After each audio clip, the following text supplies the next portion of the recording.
เอาหลังจากแหวตัวหนึ่งล่องพันขันมาเนาะ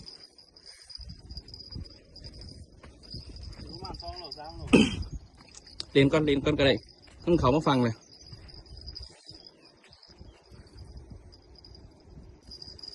หยอกแม่มันหยอกแม่เขาพี่นะ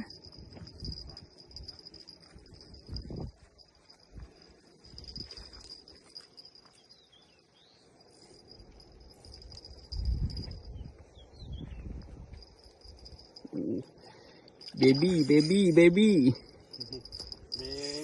ซักประมาณโลบ้าง2 โลโอ้ยังแห้งดีเว้ย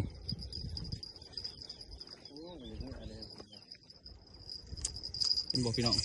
ขาวๆเงี้ยเอามีดเอารถไปส่งเงี้ยงไปเฮ้ยบอกคือหมดเป็นบอกเป็นตักมันเอายากปลาหนกคือปลาใหญ่มันเมื่อยเล่นก่อนโอ้กูจะเปลี่ยนไม้เบิร์ดก่อน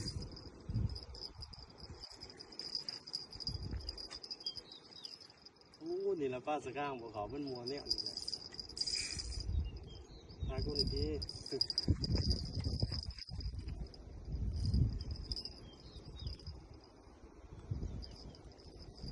กูยันมันตื่นทำเดี๋ยวพี่น้องเห็นปะเอาจับคันเบ็ดให้เฮ้ยมิดมันกอมึงเห็นเอาแล้วพี่น้องวันนี้เมียบดาแล้วมามันเป็นแนวใดอยู่เนี่ยบึ๊มันอยู่มือเด้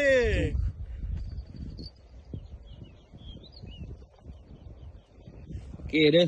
จบคลิปเท่านี้